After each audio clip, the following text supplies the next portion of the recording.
90th session of Art Matters, organized by the Raza Foundation in collaboration with the India International Center. 90 sessions. This is not a simple matter. We have been at it for so long, and we hope to go on.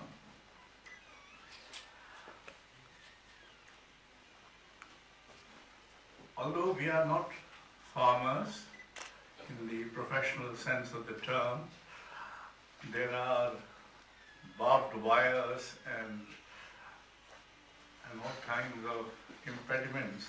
So I suppose if the audience is small, it is not because people are not interested in the choreographic imagination, but they have been prevented by the possibility of impediments coming their way.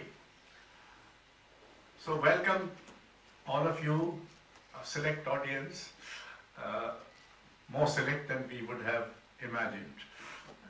So thank you very much. Art Matters is a series in which we have been discussing issues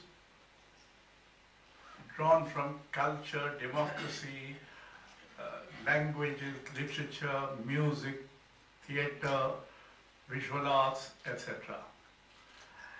And this session is somewhat rare because there are not many dancers who talk.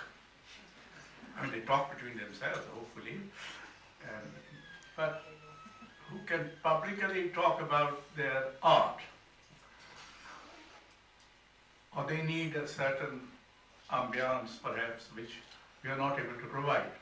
So there have not been many sessions on dance. This is one of them.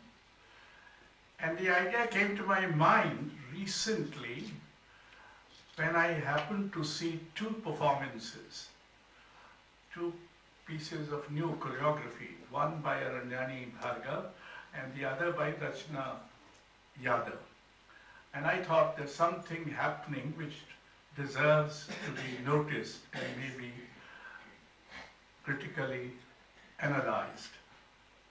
So we requested and we added to the two, the third one, which is Sanjukta Wagh, about whose work I was aware, and therefore so you have three of them. We had requested a senior dancer also to join in, but she thought these were too young for her to be a part of the evening. So there you are.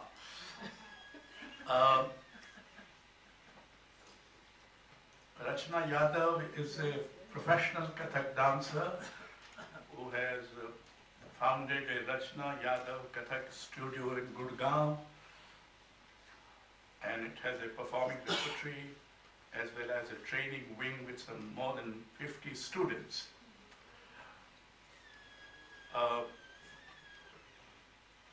The piece that I saw, Swara, recently in India Habitat Center, was extremely well done and was remarkable in its combination of abstraction and narration. She happens to be the daughter of two eminent Hindi writers, Rajendra Yadav and Manu Bhandari. So she inherits a literary legacy which she combines with Katha. Aranyani Bhargav also is a trained Bharatanatyam dancer and choreographer, writer and artistic director of Beauty Dance Company, an exploratory dance ensemble based out of Bangalore. And she has co-founded something called a platform called Recognizing Dance. I don't know what, did I see the endless mind? Yes, that's what the thing that I saw, which she choreographed. Total abstraction in dance, holding attention of a large audience for a long time was quite an interesting and amazing experience. And so there she is, she will talk about that. And the third one is Sanjukta Wagh, who is, now all these young ladies, I was almost about to say girls, then I thought they might take offense. At 84 I can take some liberties, but anyway. They all founded some organization or the other, which is another interesting aspect. Earlier, the dancers would hardly form an organization. They would join an organization, vitalize it, rejuvenate it or something, but they will not open unless a school or something. So she is a co-founder of an interdisciplinary initiative called Beej in Mumbai, and is engaged in exploring the creative process in improvisation, alternative methods of classical dance since 2005, which is already 20 years, more or less. And she has trained extensively in both in dance, in Kathak, and in Hindustani music. She had worked with playwrights and theatre people, had been trained with G. Venu, for instance, who at one time worked with us in Bhopal, if you remember that, or know that, I don't know. She has tried to develop a unique language of dance theatre, where uses the idiom of Kathak as the foundation to build on. The person to be talking to them, or person who to coordinate, was Udayan Vajpeyi, who knows more about dance than I do. But his flight is still up in the skies, so I don't know whether he will be able to make it. Anyway, so the rules of the game are that each one of them will have 10. Please come and occupy your.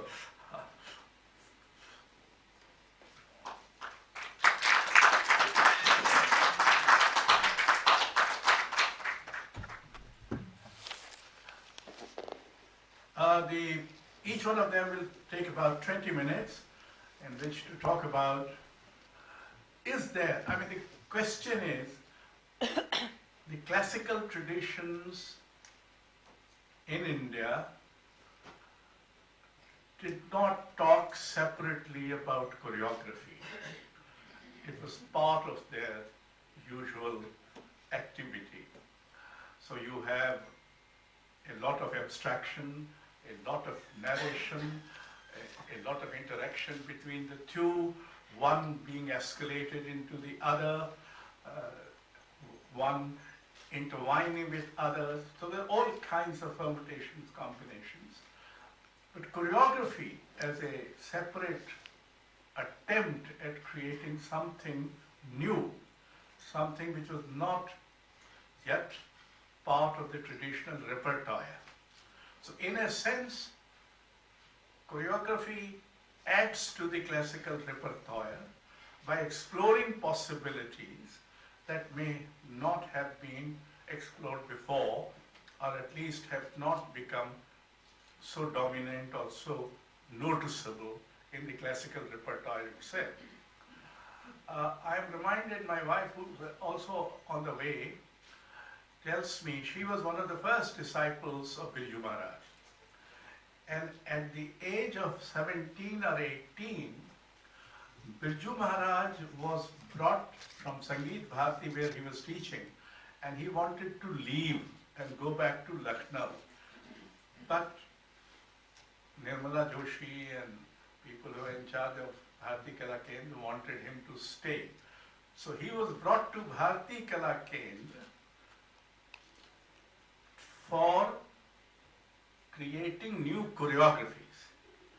So that was an interesting episode where a great classical master in his young age is asked to come and do new choreography. And the first choreography that he did was Malti Madhav. Anyway, that's part of the legend now. So in other words, the idea of choreography as a specific exercise, both of imagination and of style, has been there in many dance forms.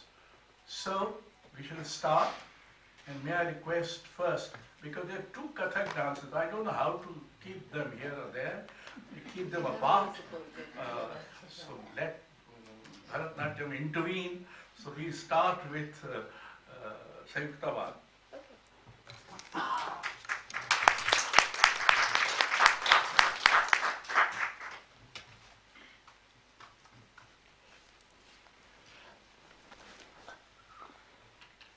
If I could ask one of you, maybe Mehnir, to time my talk, because I haven't done so, and when I'm completing about 16 minutes, if you can give me a thumbs up, that would be great. If you don't become too overwhelming, I will do it. I'll forget. Okay, go ahead.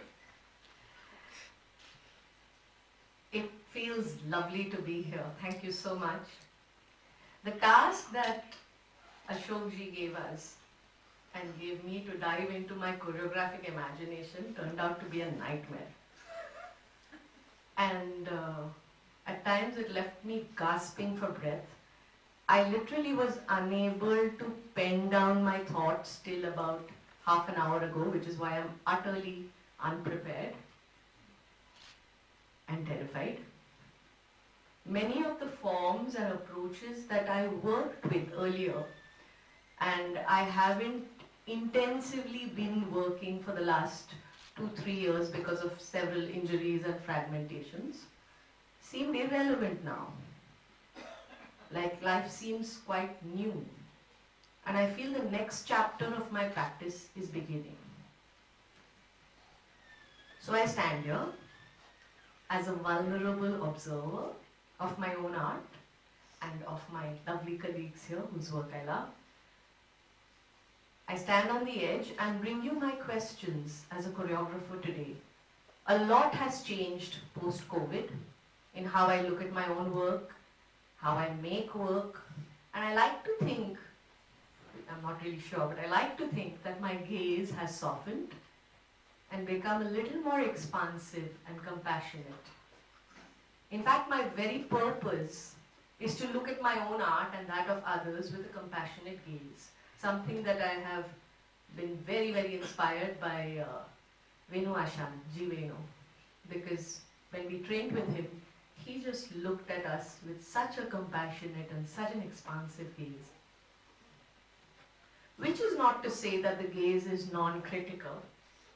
In fact, to quote bell hooks in Teaching to Transgress, to learn ideas that run counter to the values and beliefs learned at home is to place oneself at risk and enter the danger zone. So I think the endeavor has been to walk the tightrope, but with an compassionate gaze, specifically also towards myself.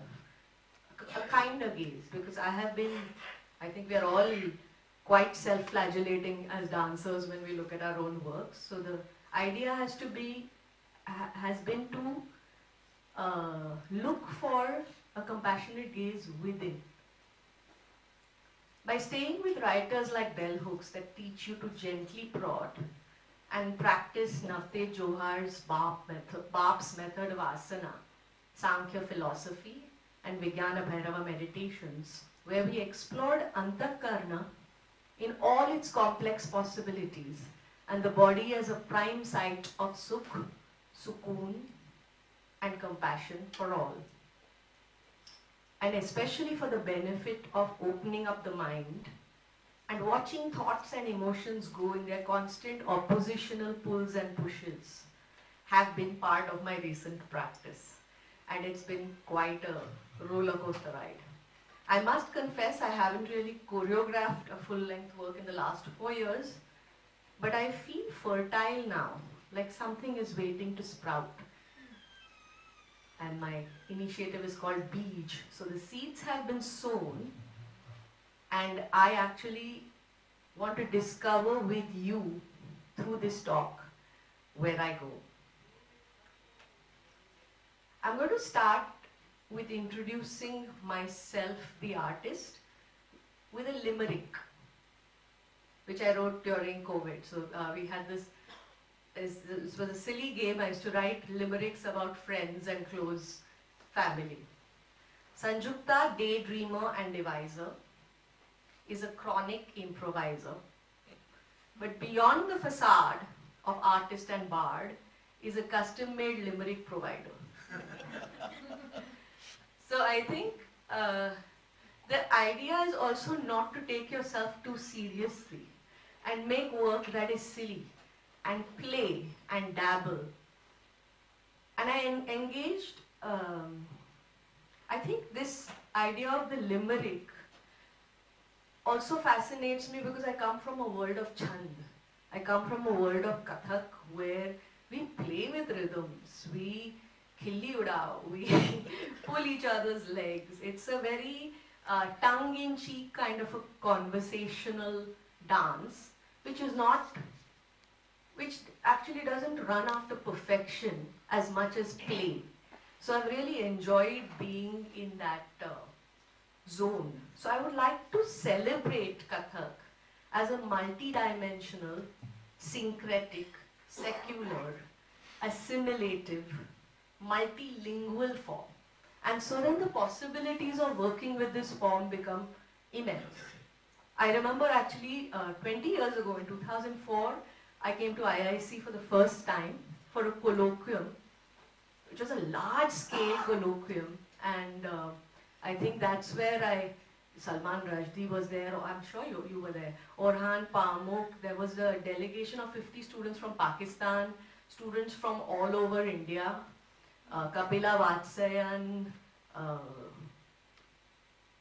Kumar Gandharva, lots of people, and that's where I heard Kumarji's, not by him, by his students, his Naiya Mori for the first time in this colloquium. And I promptly went back home and I dropped my MPhil degree. I think we were studying some structuralism and Derrida and something.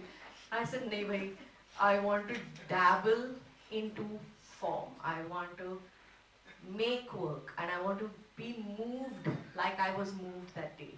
And what drew me to Kumarji's Kabir and his Naya Mori in particular was not the song, but the space that it created.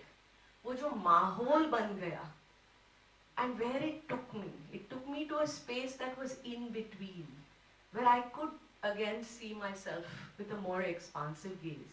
And I think now that's becoming my endeavor, to create spaces where the audience can breathe, where the audience is allowed to move rather than because we live in a world where messages are being, thrown at us every 1 second, and we just don't have the space to attend to anything deeply. And so I think Kumarji really does wonders in allowing us to attend to our deepest selves. So that's become the quest. I know it's a tall order, but that's where I am. So I did a very interesting workshop called Read, Write, Dance with Ranjana Dave. I wish she was here during the lockdown, in which we spoke about our own artistic process. So because I tend to ramble, I'm just going to read my artist statement. I am a Kathak musician. I'm also a Kathak storyteller.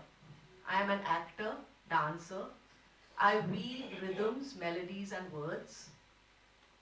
I immerse in text and distill philosophies and metaphors that my body-mind recognizes. Then I take these into space. I shed to make my body an empty vessel.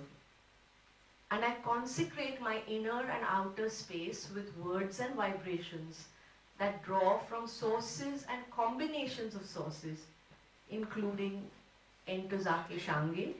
She's an African-American writer who actually started me off on my journey. Kabir, Bhakti poets across languages actually.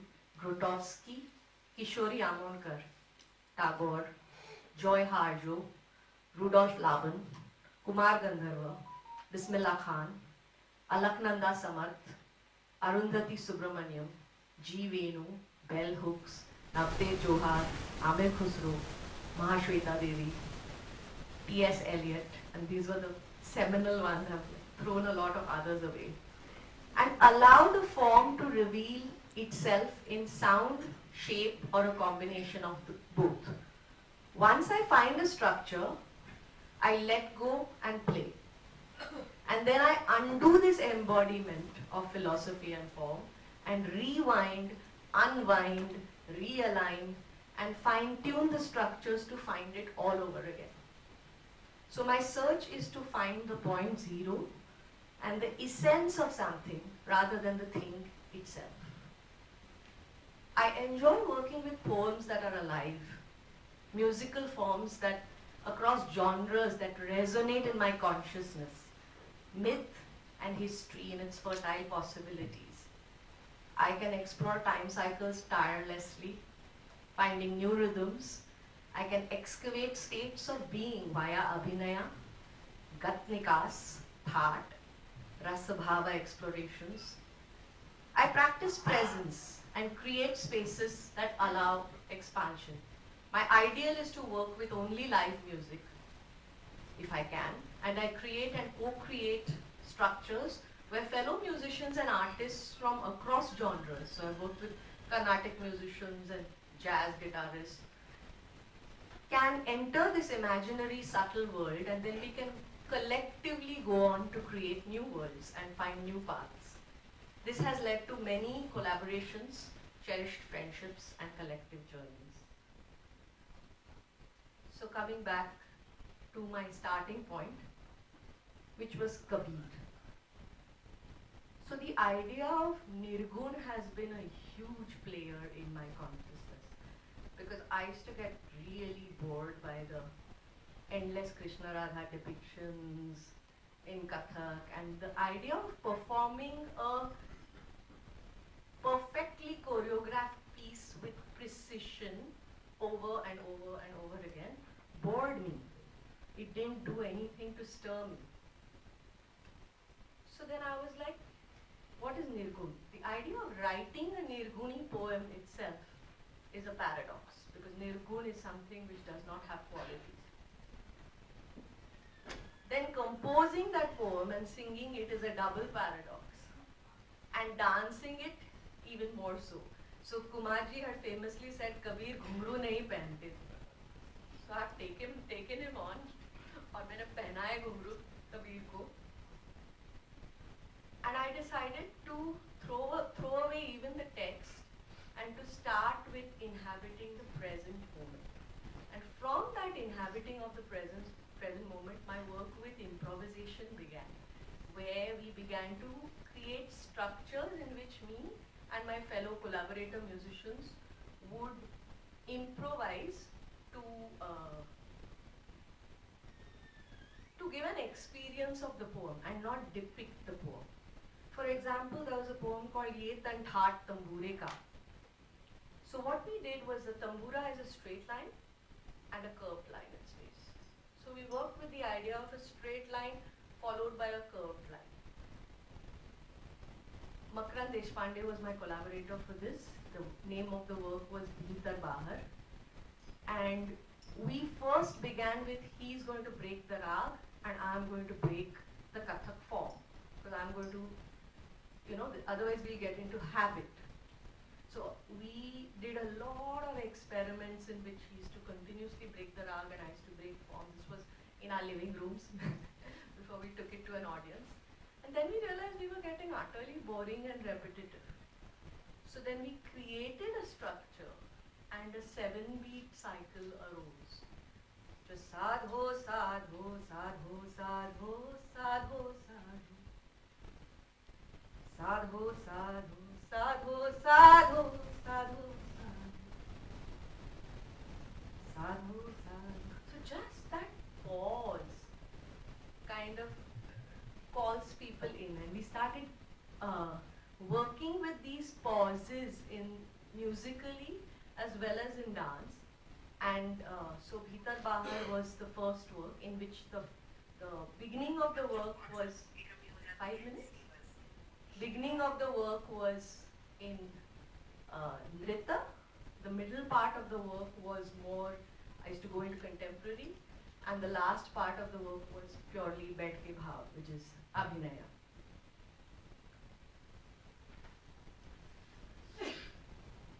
Language also holds a great, is huge for me in my choreography, because I have worked with Marathi, Punjabi, Urdu, Tamil, Brij Bhasha of course with Kathak, but I feel the language, the body moves differently when it's responding to a Persian poem. It moves very differently when I'm dancing Andal. Like even in Kathak, the choreography changes. And the history of the language becomes very important, because I've done 2 weaver poets, Kabir from Banaras and Shah Hussain from Lahore. And when I do Shah Hussein's poem about weaving itself, it's completely different. It is not the weave of Kabir. It is not, doesn't have that flow. It doesn't have that subtlety. It doesn't have the sukoon of Kabir. It has a rupture. It has a surge because of the partition. It has a violence in the language, because of course during Shah Hussein's time there was no partition. But when I perform it now, the resistances of those lines come into my body, and I hold that when I'm embodying a Shah Hussain. So for example, just to give you a musical example, Jheeni Jheeni Jheeni, Kumarji's, Bini Chadariya,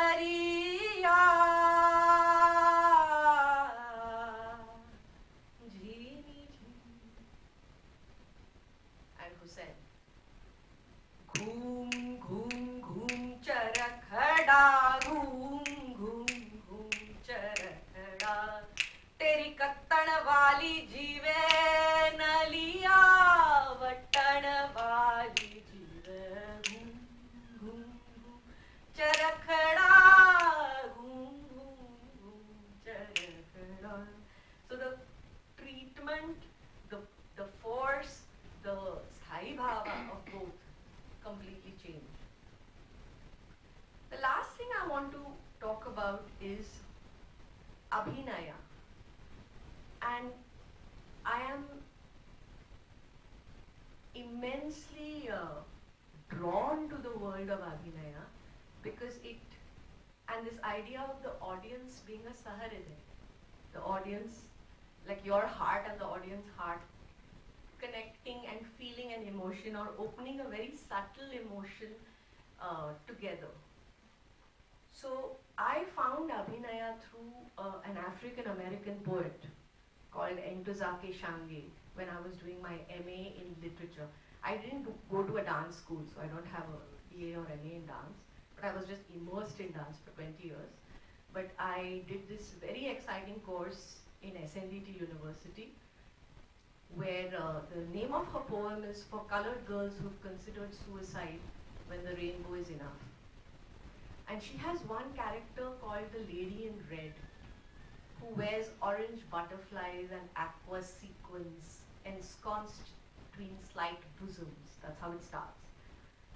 And I've never had this experience when a poem actually jumped at me from a page, caught me by the collar and said, dance me now.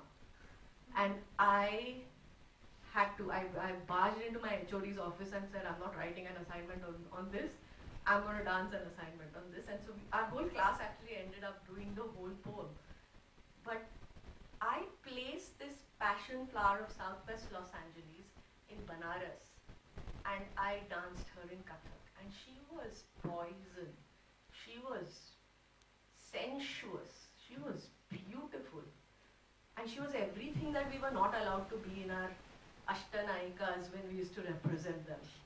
So I felt completely liberated by this character who was complex, because she used to cry herself to sleep every night. So we weren't glorifying her or essentializing her. and she led me to lots. She led me to my Radha. She led me to my Meera. She led me to my Andal. And so, Entezaki has been like a huge inspiration in me finding my way back to Kathak and Abhinaya. Yes, so that's 20 minutes. Thank you very much. Aranyani, very nice.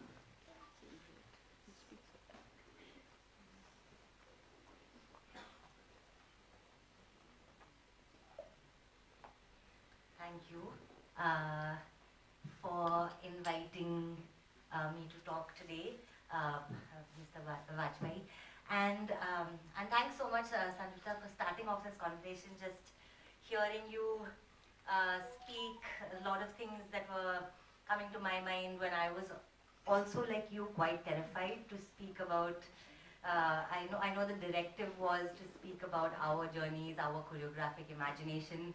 And as you rightly said, we tend to get a little frightened and intimidated when we have to talk about ourselves.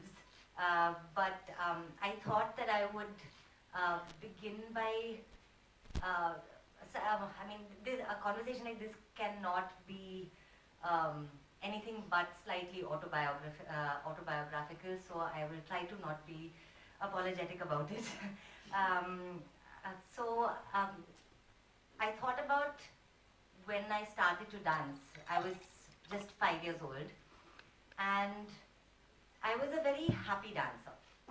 Growing up, all through my childhood, all through my training, I was extremely happy. I was very proud of what I was doing. I used to dance on the beach, and all my natadavus, tatadavus, all the steps used to happen and spring out of me in different parts and circumstances and situations. There are home videos to prove that. So I was extremely happy and proud to be a Bharatanatyam dancer until suddenly one day when I wasn't. And it was when I was about 17 or 18 years old when I started to get disillusioned by Bharatanatyam, not as a form itself, and I'll come to that, but I think the way that it was performed, the way that we were taught about it, not the way I was taught. I have to say that my training was, I cannot be more grateful for the training that I received from Leela Samson, but I discovered an entirely different side of Bharatanatyam when I started to read about its history, and I started to read about the trajectory that Bharatanatyam has taken in order for it to be accessible to someone like me.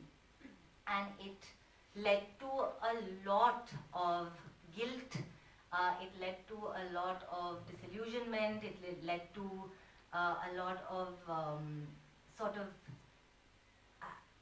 I don't know, trauma might seem like a too strong a word, but I felt almost repulsed to a certain extent, and to the point where I actually went through a period where I wanted to have nothing to do with Bharatanatyam. And so I went to the UK and I studied ballet and contemporary dance, and then I went to Bangalore, and there also I joined the Aranyani Center because it was a contemporary dance school, even though there was a Bharatanatyam dance teacher there. And all through, whether I was at the Liverpool Institute for Performing Arts or at Aranyani, whenever I was given a project or to choreograph something, somehow Bharatanatyam would creep its way back in. And it wasn't something I was doing consciously at all, because consciously, at least what I thought I was doing consciously, was running as far away from it as possible. But clearly it was not running away from me. So it took a long time for me to even realize, and it wasn't, my teachers in Liverpool or even in Aranyani were also trying to encourage me to explore other vocabularies, perhaps because they sensed that I was feeling disillusioned and not particularly happy with Bharatanatyam. So I remember hearing from Jayachandran Palari, who is the artistic director of Atakalari. He was teaching us a class and he said, Aranyani, you need to get Bharatanatyam out of your body. And you have to get it out of your body at least when you're in this class. And it was a completely like a very European model contemporary dance class. But when I look back and see those pictures, I'm wearing very Western attire, but there is something or the other that is very Bharatanatyam, that is kind of creeping into this so-called amateur choreography of mine. And then I realized that I was not running away from Bharatanatyam. I was running away from the way it was learnt, the way it was taught, the way it was performed, the way it was presented, the way its history telling was distorted, the way that an entire history of a community of artists was erased. I mean, I subsequently went through BA level Bharatanatyam textbooks which have described the period of the Devadasis as a brief corrupt period of decline before it was saved by the revivalists. And it is really something that I found very hurtful and sort of unjust. And so, but I did realize also that all this that I'm talking about now is not what Bharatanatyam is. Not necessarily what Bharatanatyam is, and it certainly was not Bharatanatyam to me, because I realized that I actually loved Bharatanatyam.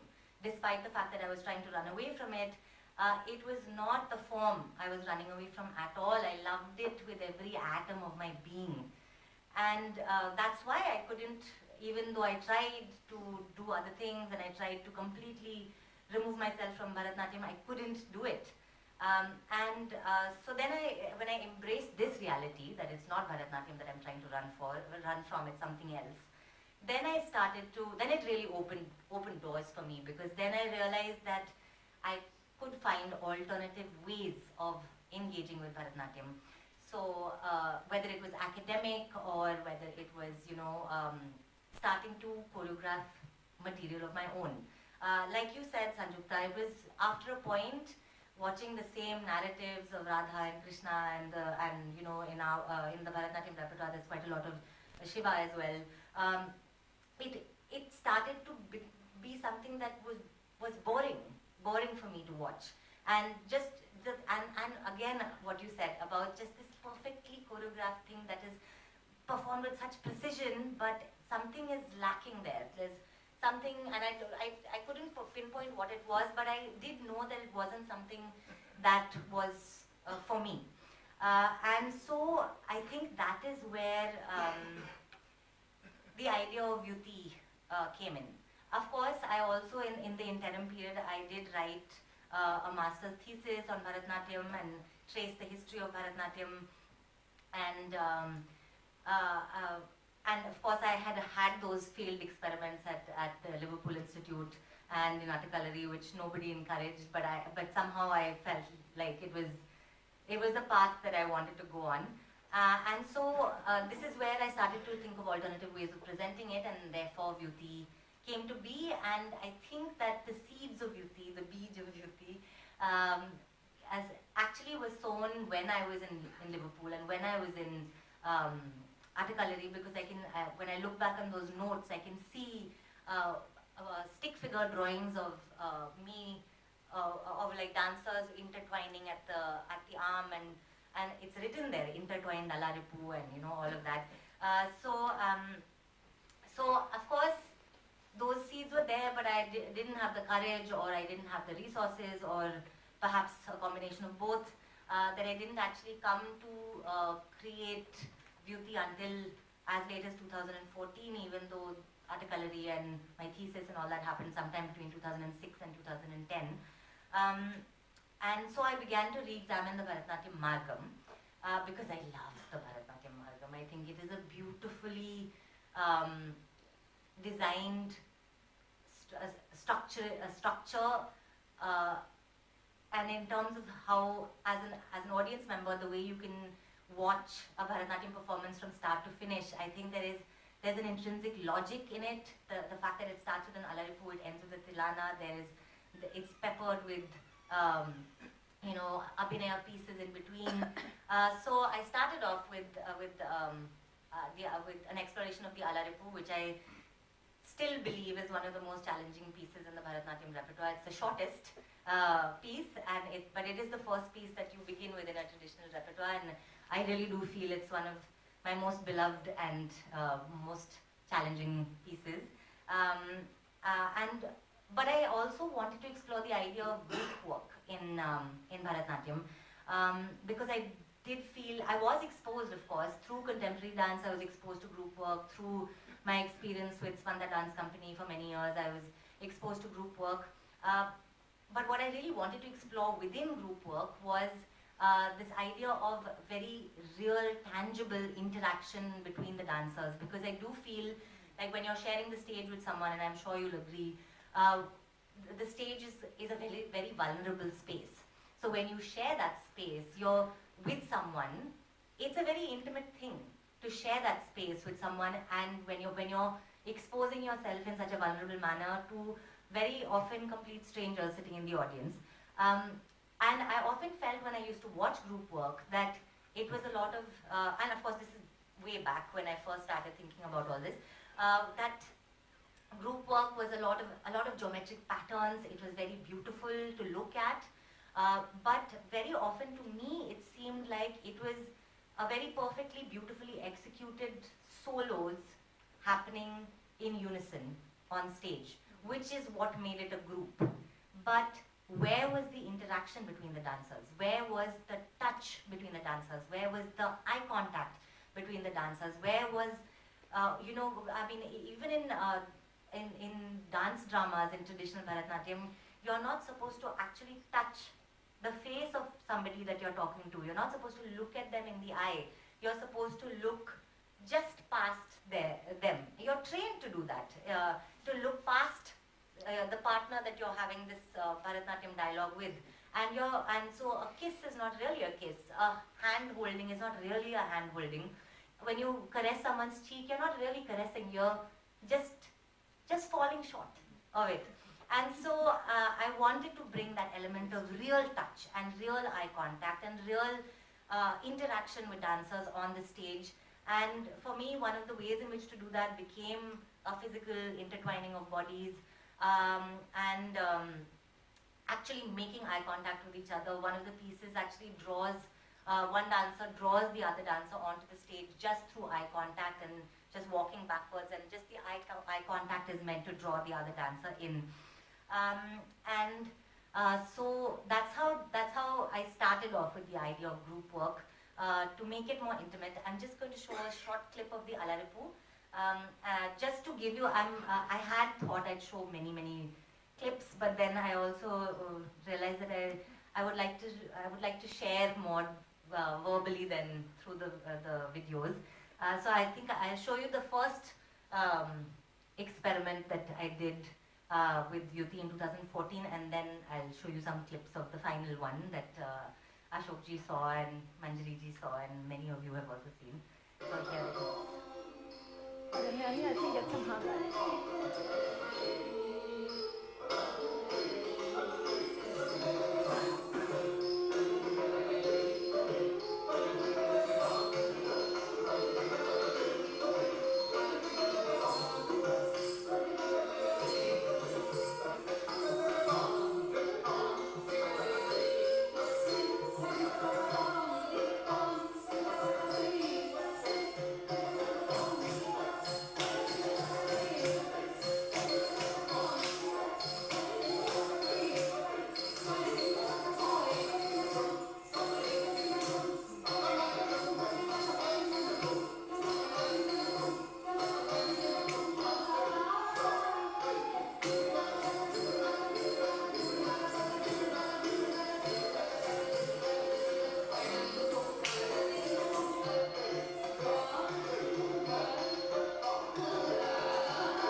can't show you the entire thing because that would take up most of the talk then. But this was in my opinion, now looking back in retrospect, very, very baby steps, because as you can see, the presentation is still very, very reminiscent of what traditional Bharatanatyam looks like and the flowers in the hair and the costume and everything. Yes, slightly different, not as colorful, not as ornamented, but a slight deviation at that point. So with this journey, it kind of became like I felt more encouraged to explore the rest of the pieces of the Bharatanatyam repertoire. And initially, my idea was to explore every piece from the Bharatanatyam repertoire in this, for the lack of a better word, I'll call the Vyuti vocabulary. But of course, like the Margam has Nritta pieces, but it also has Abhinaya pieces. And I love Abhinaya, but I wasn't very sure at all in the initial years of Vyuti how Abhinaya would play out in a group format. Mostly because Abhinaya, facial expressions, they come from somewhere inside of you. They're very personal, they're very individualistic, and I didn't know what to do with it, but at that point in a group format, but I definitely knew that what I did not want to do with it was to have the Vyuti dancers all try to do the same facial expression in perfect coordination, and I don't even know how that is possible. How can you have the same facial expression when you feel the same emotion so differently? So I set aside Abhinaya for the time being, and I choreographed a bunch of Nritta, which is pure dance pieces. So a Jatiswaram happened, the Tilana happened. I created an abstract Nritta piece on the building blocks of Bharatanatyam. So the smaller embellishments and things like the toltalli or the attami, which is the neck thing, or those kind of things. And I started to do those pieces. But at some point, I realized that there's no way that I can avoid Abhinaya forever. A, because I love it so much, and B, because I would never be able to finish this quest of, trying to complete a Bharatanatyam, a Vyuti Margam, without introducing Abhinaya. So I decided to, I admit ambitiously decided to take on a Varnam. And so here, of course, creating the Nritta sections, the pure dance sequences, were fairly easier, because by then I had gotten the hang of how I wanted Vyuti pure dance choreographies to be, and I kept adding more and more exploration. So the Jatiswaram introduced lifts for the first time. The Varnam, which I titled Sakhi, it introduced floor work for the first time. So it was actually the first time, I think, that many audiences saw Bharatanatyam dancers' backs and heads touching the stage, and us rolling on the floor and in Bharatanatyam attire and everything. In terms of the narrative, I also faced a block, because yes, I did not want to go and do another Bhakti or another Shringara, another Rama, Krishna, Sita, thing. So I wanted to explore something that was slightly different, and something that I could explore with this abstract vocabulary that I was trying to create. Yeah, Bhakti and Shringara for me also had this additional problem of both of them have historically been problematic when it comes to both the stories of the disenfranchisement of the Devadasis and also the controversial revival of Bharatanatyam. There was a huge discussion and debate and a tug of war that happened actually between Bhakti, devotion, versus Shringara or sensuality and erotica and love, and they were separated by this process of revival, whereas when the Devadasis performed it, there was no such separation. The Devadasis considered Bhakti to be Shringara and Shringara to be Bhakti. Making love to the god was a form of devotion, and prostrating in front of your god was a form of showing love. There was, the boundaries were very blurred between love and devotion, which became very starkly different. So I wanted to kind of stay away from all that. So I decided to explore the idea of the relationship between the Naika or the heroine and the Sakhi, who I feel is, in a lot of narratives, is given a very sidey kind of supporting role in the narratives, but actually, in my opinion, she's one of the most important figures in the stories because the Nayaka, let's be honest, he's hardly ever there. He's either he's away on a business trip, or he's betrayed her and she's left bereft, or he's or he promises that he's going to arrive but he doesn't, or it's very unproblematic and he's there and they're both enjoying themselves with each other. But in all situations, the Sakhi is always there. She's always by the Nayika's side. So while our narratives have been championing this idea of the Nayaka and Nayika relationship, we should be celebrating this female friendship that never wavers. I mean, the Nayika has the friendship of the Nayika and Sakhi is so crucial. The loyalty that they show, and the thing is that in situations, so the way that that beauty, I say we choreographed because it was actually me and the beauty dancers. We sat down together and I gave them tasks, and it was a collaborative sort of choreography. We also discovered that the Nayika is a Nayika in some situations, but in another circumstance, she may be the Sakhi for another Nayika. So you can be the Nayika and the Sakhi. You are the friend and the protagonist, the female protagonist. And these two characters are extremely important and underrepresented, this relationship. So that became a very exciting and very interesting journey. Okay, I won't go into all this. This is getting too long. But yeah, so Sakhi happened. Is it 20 minutes already? Yeah. Oh, okay. I will just quickly end. This is what I mean. I ramble a lot. Yeah. So I mean, eventually, then I came up with. So that was one level of abstraction, and I'll quickly take you through the final thing.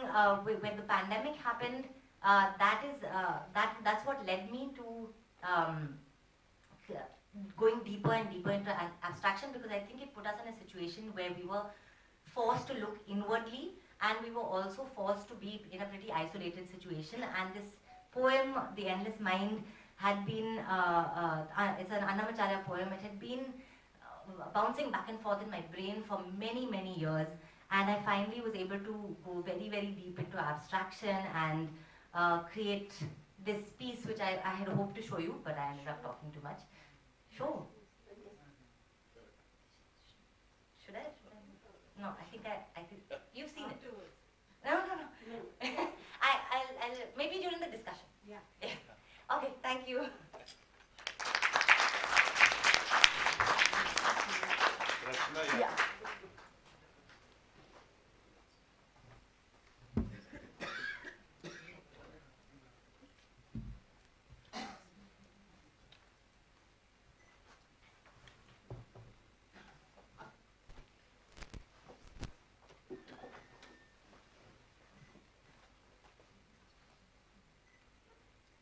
Let me start with thanking Ashokji. Can you hear me? For inviting me for this very interesting talk. And my dancers with me, the other panelists, they've given such amazing talks and such profound talks, and I feel that I think my work is quite basic and it's very intuitive. I don't, it just comes from the heart. I don't know how much of my brain I use, but firstly, I would like to say that in Kathak, what I see around, I feel the word choreography is used quite loosely. You know, when I say loosely, yeah, it is. If you're putting movements to a piece of music, it is choreography. If you go by the dictionary meaning, that is choreography. But to me, choreography is has a deeper meaning, has a more, there's more to it than just giving a piece of song and putting movements to it. And that is what I see around, कि अच्छा ये एक तराना है, इसकी choreography कर दो. So there are 5 dancers who will come and do some movements and leave. to me that is composing a piece or music. That's not choreography. That's my own definition. I think choreography is when there is a theme behind it, when there's a story behind it, which you are putting through to the audience with your dance, with your music, with your lights, with your costumes, and everything works together. It is when everything comes together to communicate that one story or theme is what I consider choreography, and not just एक भाव का piece कर दिया और एक सरगम कर दी. So I'll start from there. So when we are choreographing something, first thing is, what are we choreographing? What is the theme? What is your story that you want to say? And here I would like to just give a little background of I got into dance. I did get into dance when I was young. I was small, but I was not interested at all. My mother was more interested in me learning dance than I was. So I learned for a couple of years, and then I kind of gave up, except the school classes of dance that we had to do. And I came back to it much later in life. After I crossed the age of 30 is when I got back into it. So there was this huge gap, and the traditional training of Kathak when you're 5 years old, just like Aranyani was saying that she started when she was 5 years old, you go through a series of a sequential training whereby you're also taught a lot of mythology as you're going along, because those are the pieces one dances to as you're learning. You're dancing kavit, then you're dancing, chote bhajan and all of that. All that was missing from my life. Then I happened to belong to a family of atheists. So there was no religion in our family. There was no talk of कि हमारे यहाँ हनुमान चालीसा पढ़ा जा रहा है या रामायण की कुछ था ही नहीं. तो my knowledge of all that was very, very limited. The only thing I remember is my mother used to religiously take me every year to see Ram Leela at Firozshah Kotla ground. That was a beautiful production, and every year we used to go as a child. And she took me, so I knew the story by heart. I knew exactly what was coming after that. So it came to a point where I was looking beyond that. So then I was not waiting कि अब सीता का हरण होगा, पता था कि होने वाला है. But it was, okay, so what are the different dance forms they are using? How is it different from last year? What did they do last year which they are changing? They are innovating. So I could see little changes. I could go beyond the story because the story was in my head. I mean, one thing, the key thing I remember and which used to stick in my head is that Ravan doing that Shiv Puja before he goes to war. That was a really, that Kathakali costume and that whole persona of Ravan that really used to fascinate me. That was the only thing that kind of used to stick to my head. But what I mean is that was my only little knowledge of mythology and religious things. So then what do I choreograph? I'm a Kathak dancer. I'm supposed to choreograph things on Ram, Sita, Krishna, Radha. My knowledge is zero. My belief is zero. My faith is zero. So what I decided to choreograph, and I decided, can we just get to the first slide, please? Is that for me, I started using dance as a language of my own expression. My experiences, my stories, my thoughts, what I go through, what my struggles are. So I thought, let me start weaving my story and putting that across to audience through my dance. Because that's what I knew, that was what I felt. And it's very important to feel what you want to portray to the audience. So I felt what I saw around me. Because I do belong to a family of literary personalities, contemporary literature was where I grew up. So, go to the next slide. Having, like I said, that selecting of theme was putting my thoughts together, putting my experiences together, putting my questions that came to my mind. How do I portray those? Once I decided on something which was troubling me or which was in my head, you know, an idea would go in my head for years, 2 years, like Swara was going on in my head for 2 years. It started from some point, but over a period of time, it developed into completely something else. It started with my having conversations with different people. From there, it's slowly started settling into my head, and Swara means meri apni raha. And this is something we all live with, ki mere jeevan mein meri raha kya hai? How do I carve my own path? You know, what are the various things that we consider? And we as dancers, like Sanjukta also said, that we are never happy walking the path given to us. We are always looking for, how can I broaden it? How can I not walk this path and try the other path? So we never follow blindly. So it was about how do I carve my own path, and that is how Swara came into being. About starting from me having conversations with various people, slowly it developed into that theme. So that was again my own experiences which I was putting forth in form of dance. Once I have selected a theme and it's kind of taken a shape in my head, that's when then I start looking for text to give me more insight into it.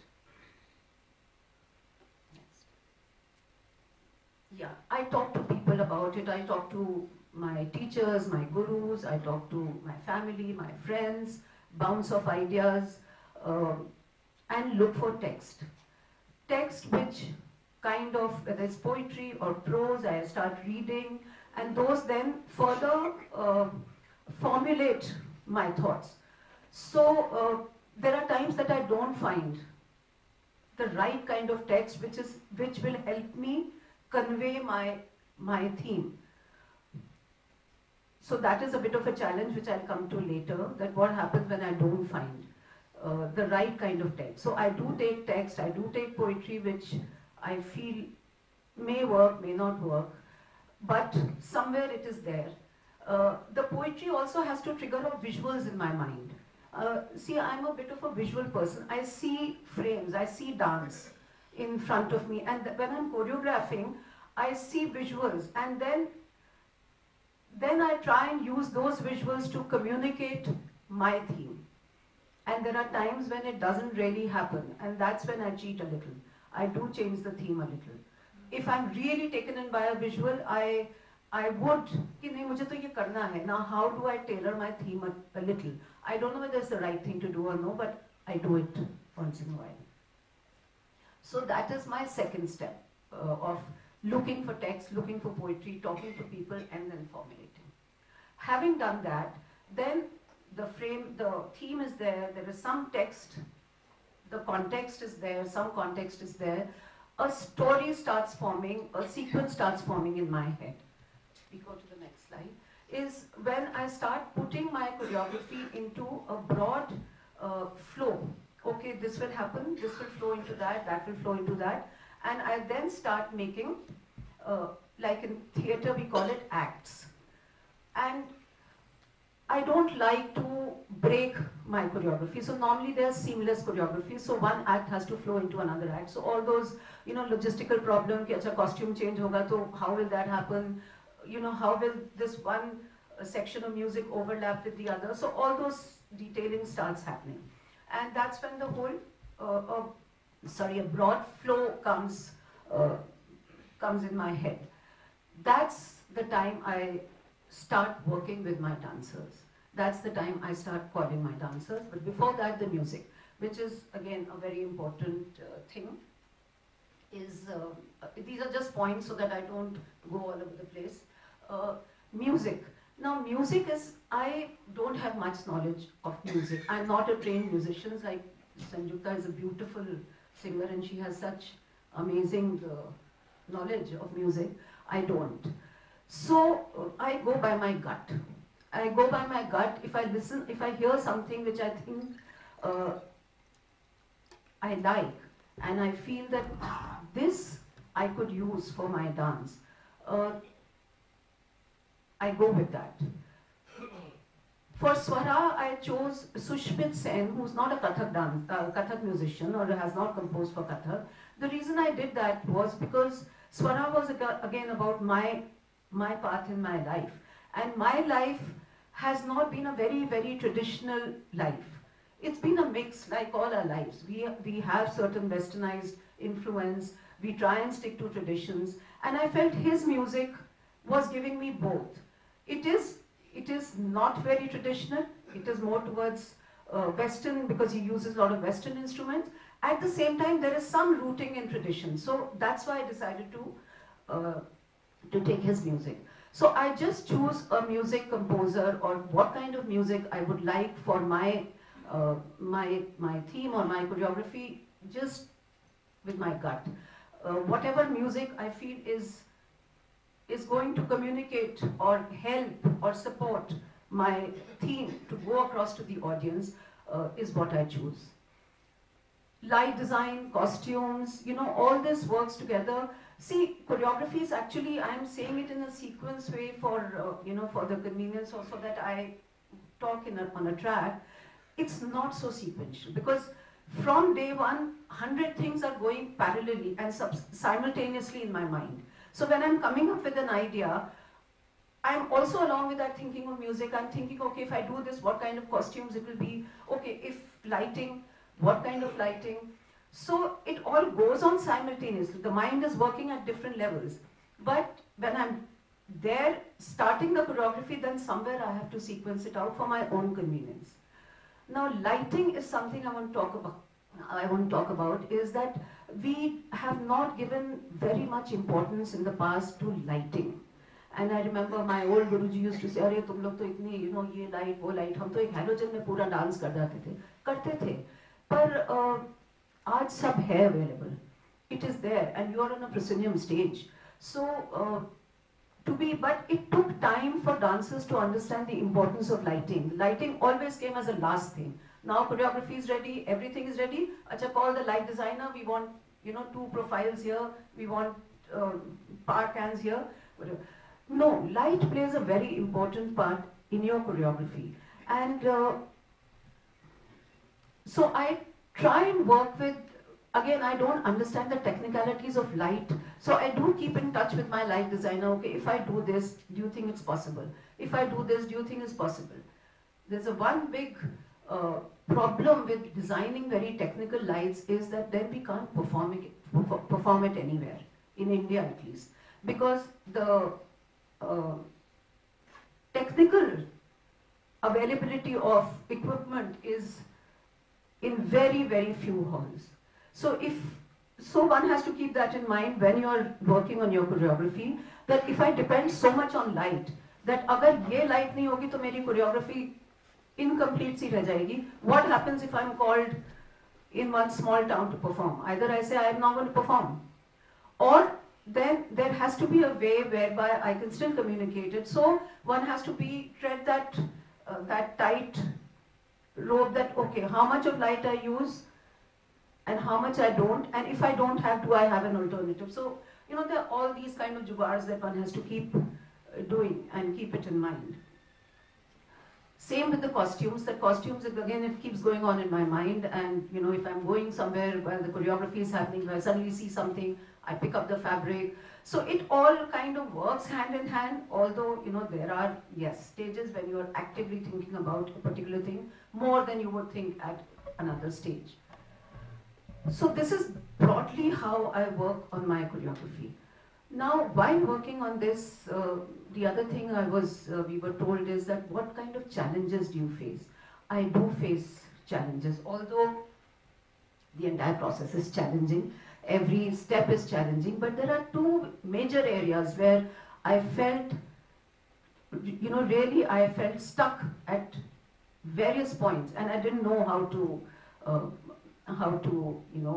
kind of go over that hurdle. It took a while. First is, when I'm choosing a theme, like I said that if I choose a theme because I feel very strongly and it's very close to my heart, and then I start visualizing it in the dance form, I don't know, there are times when I'm stuck, okay, how do I translate this into dance? I don't get any visuals. I don't get any ideas. I feel कि ये नहीं हो सकता है, ये I'm not being able to do it. In that case, then I do change the theme, but should I be changing my theme? Am I being honest to that? So that is a question that keeps popping in my mind, that just because this is not being able to translate, I am not being able to translate into dance, should I just put that theme aside, though I feel very strongly about it, or should I, you know, somehow try and work and see how I can put it across on stage? Because, you know, with me, again, Nritya Natika is not my strong point. It's not, Nritya Natika hai to you can communicate many things because there's dialogue, there's abhinay, there's everything. That is not something I am that's not my comfort zone. So I try and, for me, movements is my language, rhythm is my language, tal is my language, music is my language. So when I put all that together, it's the movements of Kathak. How do I use those movements of Kathak to communicate my theme? And there are times when I feel stuck, when I want to resort to Nritya Natika style, because agar kar sakti to it would have been so much easier. But that is where I feel challenged. One, and leading from there to the other thing is when I don't find the right kind of text, then I start going to my poet friends and I start begging and pleading ki ye hai thought, kuch likh do. I used to do this with my parents, although they never wrote poetry, but I used to say kuch to de do, and when they wouldn't, then eventually I would write myself. And when I'm writing, it's not poetry, it's the ramblings of my mind, it's my recitation, it's my idea which I'm writing. So when you said that poetry, it was not poetry, it was just those recitations which were and yeah. So from there, coming to the other point. Now, Indian audience is used to, when they say dance, Kathak, ballet, Nritya Natika, ballet, they are used to a certain kind of choreographies which have been presented to them, which are there in your face. वो राम लीला है या वो रास लीला है या वो कोई, it's all there, the story is there. And it is there that this is the story, this is how, pura with your costumes, with mukut, and the war is happening, so actually the war is happening. All that is, it's been there in your face. But I can't do that, I don't want to do that. So I want to move towards the area of abstraction. And that is where then again the question of how much abstraction. How much abstract should I make so that the audience understands? Otherwise I feel that the audience gets disconnected, at least the Indian audience. In the West, they are used to a fair amount of abstraction, especially in contemporary dance, there is a lot of abstraction. In Kathak, there has not been much, very few. You know, Sanjukta has been there, my guru, Aditi Mangaldas has been there, but there are very few people who are exploring or doing experiments in the area of abstraction. So then that question, and I don't like long, you know, before the performance starts, a long speech about what the performance is all about. I prefer to give flyers or program notes which kind of take you through the flow of the performance. But then I question that, okay, now should I make it that abstract that they will not be able to understand, or should I not? That's when I start taking, you know, support of recitation, hoping that recitation will communicate something. But then I again question that this is not a kavita part, this is dance. So, you know, these are the challenges I face. So I'm still struggling with how much abstraction and how much not. So that is where I am at that stage, where I keep questioning myself that how much should I serve them on the plate and how much should I leave for them to understand. I still haven't arrived at any clear formula or format. I think I just work with my gut. And just to illustrate that, I would just take one case in point of one of my choreographies where, just to explain that point, that in my head there was a concept of, again, from my own experience, that we are constantly balancing our lives. Especially with me, I'm constantly balancing between Hans and my dance. You know, that there's programs. So there's a constant, okay, now this time is for my dance, is for my riyaz. Now I have to run to office and I have to look after Hans. Now that program is my performance and this program is a literary. So there's constant balancing happening all 24/7 in my life. So I was working with balances. How do you balance your life? What is the balance between, you know? So from balance, it started with the two contrasts, you know, light and darkness, quiet and commotion. You know, things like two opposites, and what is the balance point? And for everybody, balance point is different. So from there, old and new. So when I was working with old and new, I just felt that I'm getting, you know, pulled on all sides. And what flashed in my mind was Trishanku. Trishanku was a story written by my mother. Trishanku itself is someone who's hanging in the middle between Patal and Akash. So it was a story written by my mother on the two generations, the Purana generation and the new generation, and how the older generation, which is, she called herself the older generation, who thought they are very liberal, want to be very liberal, but when the daughter starts taking liberty with that liberal outlook, they want to pull back, because then their traditions start playing in their mind. Nahi, ye to hamara, ye kaise kar sakti ho, tum to, sorry, you know. So there's always, the middle generation is always getting pulled on both sides between the older generation and the newer generation. That was the concept. So I got inspired by that story and I said, okay, I will work on that. And I worked my choreography Trishanku, where the sequence was the older generation, how one person, you know, kind of breaks out of that generation, makes her own life, has a child who initially is, that child is her image, you know, is her shadow.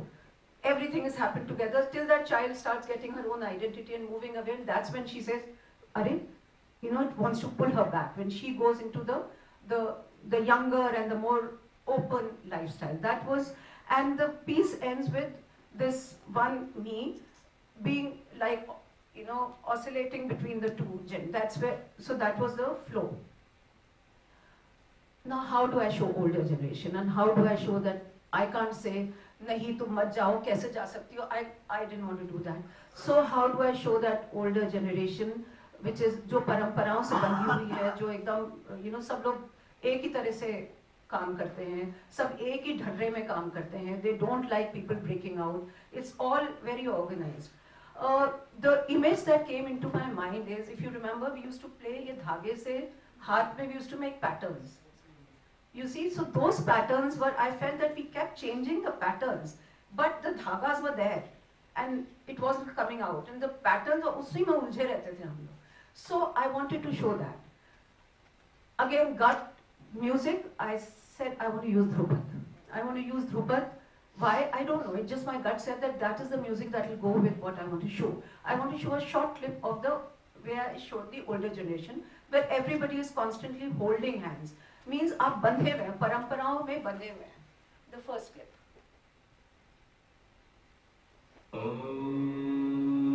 So the Mundecha brothers had composed music.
Jump to another section, but this is a very long section.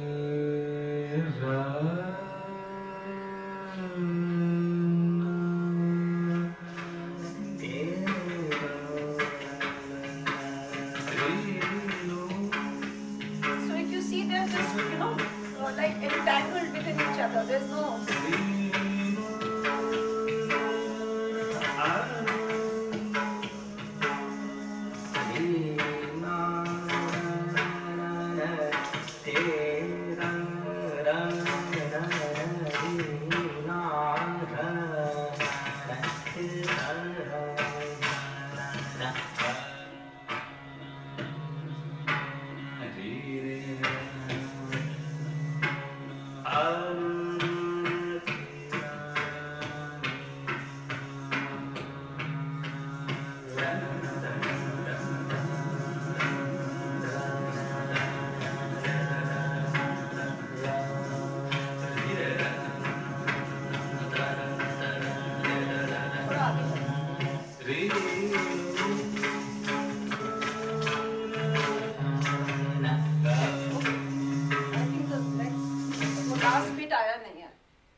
Just go towards the end.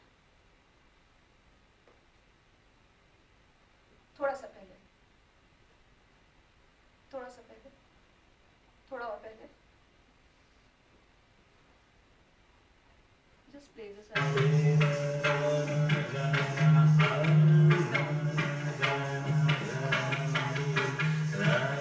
Okay. Anyway, so that was the. This is one more section. There was, I think it's not come in the edit, where how they kept going into each other and holding each other. And then came the second clip, which is the younger generation, which they were all over the place.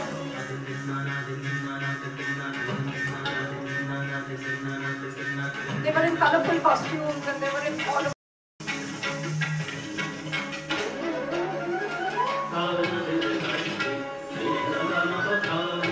they were opened out, they were more abandoned.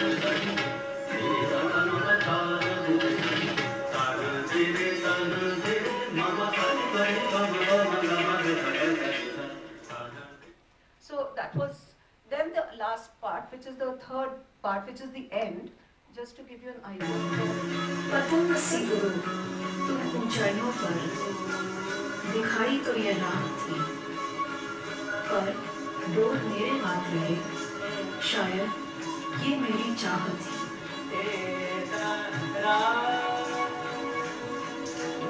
इस गति को कैसे रोकूं, कौन लगाम खींचूं, कित door फेंकूं, रोक तो मुझे भी नहीं पाया था मेरा अतीत. तो क्या मैं भी अपने को इस तूफान में झोंकूं?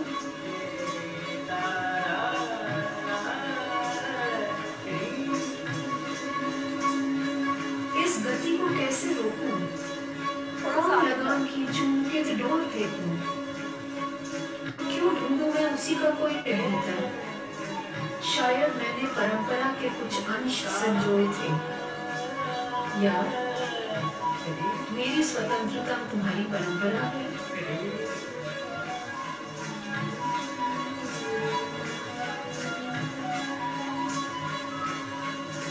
बीते कल की परंपरा तोड़ कर आई थी, पर शायद आने वाले कल की मैं ही परंपरा बन गई.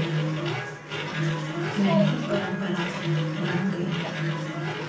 So when I did this, and it's said in the beginning, inspired by the short story of Manu Bhandari, Trishanku. After that, many people asked, but Trishanku की कहानी में तो ऐसे था, वो तो फिर लड़की आई थी, फिर ये हो गया था, तो आपके इसमें तो कुछ दिखा ही नहीं. That's again that question, that how much abstraction can I go into? So they felt almost cheated कि हम तो सोच के आए थे कि हमको त्रिशंकु का पूरा डांस दिखेगा, but it was something else. So basically what I'm saying is the audience couldn't, it was in my head that वो परंपरा है, ये खुला है, ये बीच में मैं इधर से उधर जा रही हूँ. So then I question, could you have the lights on, is that how much abstraction. I know that we also have to educate the audience. So yeah, so we are done. So I know that we have to educate the audience and slowly prepare the audience for whatever we want to, but those things do pose a challenge in my mind that how much can we push the envelope, to what extent, at what pace, and at what time. So, thank you.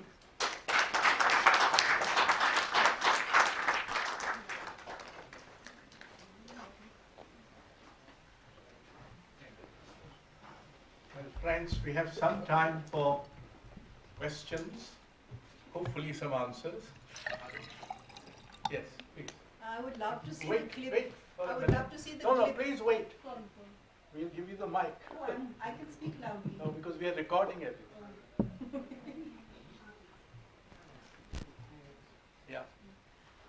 It'd be lovely to see the clip of Endless Mind if it's very brief and if we could. Yeah, it's only about a minute. We could answer questions. Sure. Is that okay? No, you take it. There's a mic there. Yeah, you can answer.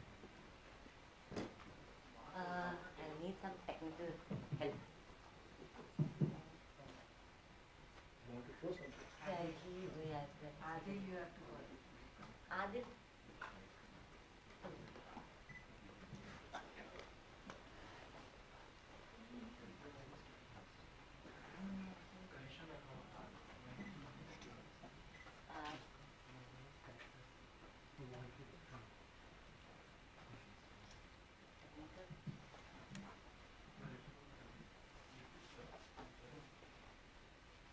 So just while it connects, yeah, of course I couldn't keep track of time, but what my idea was to show you the first choreographic journey in 2014 and where I am now. So I'll just quickly share this clip. आवाज नहीं आ रही।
Any other question?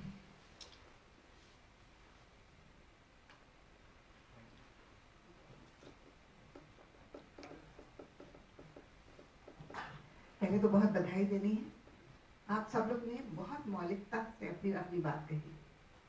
जैसे आपका मन किया ये देखने का, मेरा मन किया था तुम्हारा कुमार जी वाला प्रोडक्शन, बहुत सुंदर। पर बहरहाल उसके लिए शायद समय नहीं होगा। रचना, तुमने अपनी जिंदगी की पूरी कहानी कथक की पूरी कहानी से पैरेलल जोड़ दे प्रयोग किया। वो कैसे गाया? मतलब कथक की कथा साथ चल रही है और तुम्हारा अपना व्यक्तिगत जीवन अपने अनुभव से जोड़ करके तुमने जिस तरह से प्रयोग किया था उसके बारे में जानना चाहेंगे। ये आप जो आपने म्यूजियम में मेरा सोलो देखा था, हाँ। आप उसकी बात कर रही हैं। हाँ,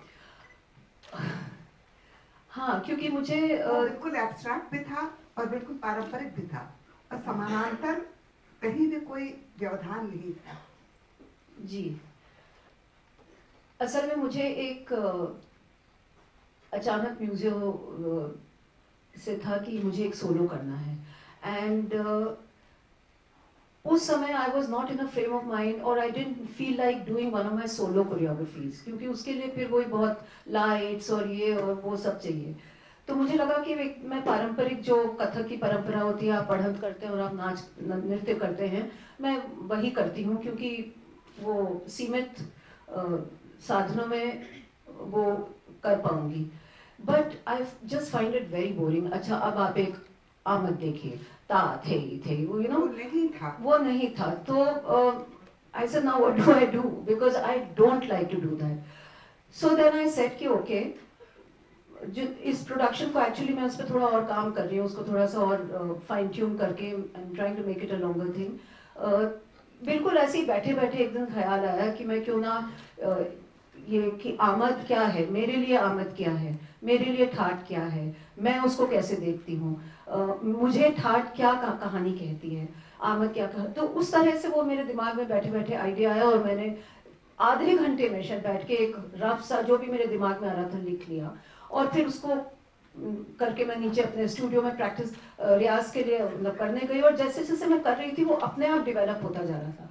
तो उसमें कोई बहुत ये नहीं है कि मैंने बहुत सालों उसके ऊपर सोचा और ये वो with in half an hour it just came from my heart and I did it, and as I was practicing it just developed and developed and developed, and after doing it there are many more thoughts that have come to my mind that this can also say a story, my story, how can I say my story.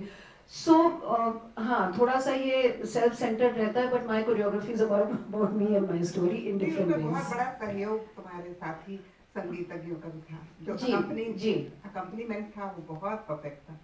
जी जी, तो वो बहुत सालों से एक हम लोगों का fine tuning हो गई, ट्यूनिंग हो गई। एक सवाल संयुक्ता से भी पूछ सकते हैं, हमारा बैच खत्म। संयुक्ता, तुम बहुत लोगों को और अलग अलग तरह लोगों को लेकर के काम करती हो, तो कैसे तारतम्य बना रहता है? कैसे क्या बना रहता है? Whatever you are presenting, there are people from different disciplines. But even then, there is a harmony between the whole thing, and the subject matter comes across and reaches us. How do you experiment that? I actually think that as dancers, we, in our bodies, in some ways hold oppositions really well. Because when I train, I think the biggest tool that we have is the metaphor of Shiva, which is holding polarities together. So what is also not. It is expansive and it is focused. He is a balanced dancer, he is also a tottering drunk. So in some ways we can weave जो structure हम बनाते हैं वो fine tune करके how can I weave it so that people from different locations can enter and feel at ease. It's not like Rachana should feel कि I have to dance like Sanjukta, or Aranyani feels like she needs to dance like Rachana, or they need to be like, can everyone bring their sensibilities and consciousness in, and then we go on to making new words. But then there is one sar, which is probably a groove, which is probably a word, a key word, yeah, like tambura, for instance. If you want to present your body being a tambura, और जब तार टूटे तो धूल हो जाता है पूरा sweetness, and then when you tune it right, the music is divine. Can we come together to achieve that? And then we build it, and it also breaks, like in the rehearsal room. Normally हम लोग Many Kathak के times. साथ हमेशा हिंदुस्तानी संगीत की कल्पना करते हैं. Hmm. तुमने कर्नाटक संगीत को लेकर के प्रयोग किया, हाँ. वो कैसे बात आई? Actually, I've met some of these amazing singers through the Kabir Festival group that I'm associated with. तो बहुत सारे बाउल आर्टिस्ट थे और हम सब एक साथ भूटान गए हुए थे और हर शाम को हमारी महफिल होती थी. So without agenda, without shows. So when we used to come together, things just start forming.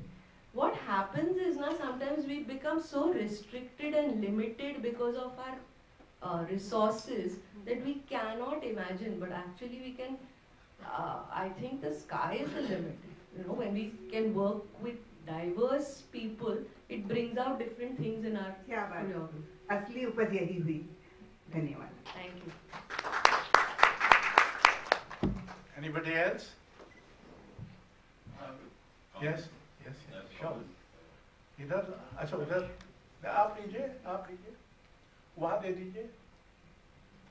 I just want to ask any three of you this question of finding a balance. There's so much that we need to do as artists. You're always walking a tightrope between many things.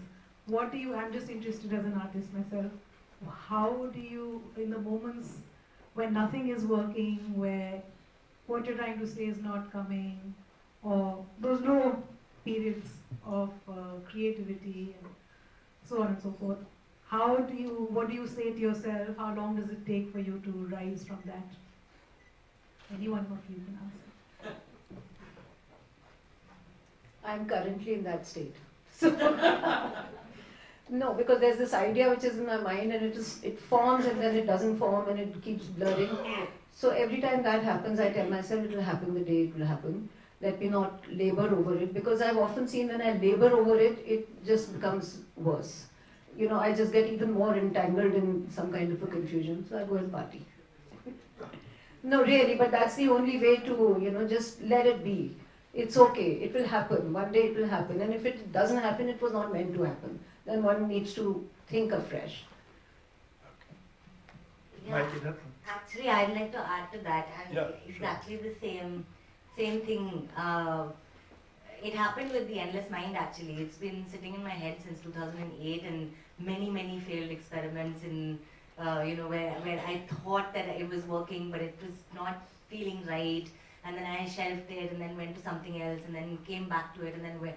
But yeah, I mean, the more, as you said very rightly, the more I tried to make it work, the less it was working, and I just had to let it go, and then it happened. It suddenly happens. I mean, when you're not prepared for it, then suddenly it will come to you. So it's... I think in some ways my way is to expand. Because dance offers you that quality of, like, I refrain from dancing compulsively, and believe me, I have. We all have. We've danced compulsively. But when I dance consciously, it is always healing. And I can say that. It is always healing. It is always something that gives me great joy. But I have to find those spaces. I remember we were in a conference in Nalsar University, Hyderabad, on cooperation, contentment and care. And it was the news of the war coming in. What does it feel to dance in times of war? How your body is completely feeling shrunk. But you have to find spaces. So in the middle of my Kathak performance, I sat down as Gandhari and I said, I need to weep.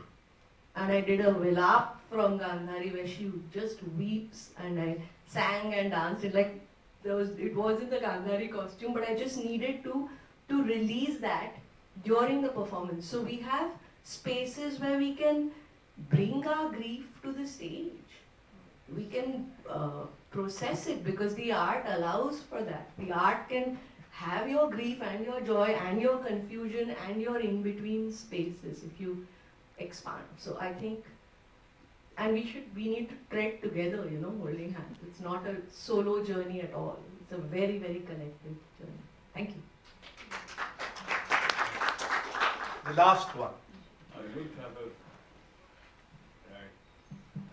question, but I have a small comment, which is that I find that all three of you, over a long period of time, have disassociated yourself from traditional mythic narratives. आपका प्रश्न सुनाई नहीं पड़ रहा है. Now, अच्छा, बिल्कुल. Can you repeat the question? No, कि आप लोग अपना जो mythic narratives हैं, उनसे अलग कर रहे हैं अपने आप को काफी सालों से, and moving towards an abstraction in your own different ways. I find your work to be much more sort of ecumenical, in the sense that you are trying to take in from not only different art forms, but from the whole, world. You're trying to gather something and get it in your work. I find Aranyani's kind of, in a own way, doing that, but much more focused on a battle with the internal structure and form of Bharatanatyam, what it was, and how you coming to grips with the internal sort of struggle with the dance form. And Rachana, I found dealing much more with what she's inherited, in her the literary sort of background in the family, what she's taken from there and what she has jettisoned. I mean, that literary heritage is something that you are constantly learning from and Falling also back struggling with. So I found each of you, both. I mean, there's something that sort of brings you all together. So I'm very delighted that they all come together, and I hope that they will keep learning from each other and interacting, and we hope to see you again sometime in the near future. If people Well, thanks for those comments. And ladies and gentlemen, I got a bit confused, Let me tell you what my confusion is. I got the impression that the choreography requires a head. All too often what is being mentioned is it requires too much of a heart. So I got a bit confused. I thought choreography cannot be a spontaneous overflow of emotion, although it has a space for that. But on the other hand, choreography requires some kind of a intelligence which would make you think of doing a choreography. But then everybody talks about heart, so there is a bit of confusion there. But anyway, that doesn't matter. I think we had a very interesting session with three very different backgrounds, three different viewpoints, and I think more opportunity should be there. And I'm rather sad that the dancing community of Delhi is conspicuous in this session by its absence. Partly because they might not be interested, partly because dance in its more classical forms seem to have moved away from broader awareness, and they're not interested in something which is not anyway.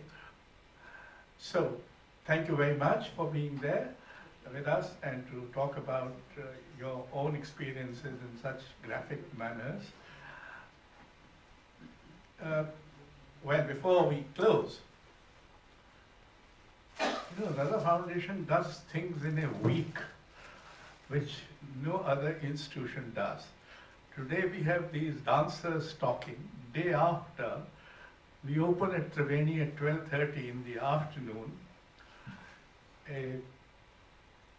an exhibition of 20 young sculptors of India. And on Monday and Tuesday, we are starting the celebration of the great Hindi writer Krishna Sopti. For 2 days we'll be celebrating Krishna Sopti. So any of you who are interested in these, you're most welcome. And if you're not, what can I do? So, thank you very much, and let me present some flowers to the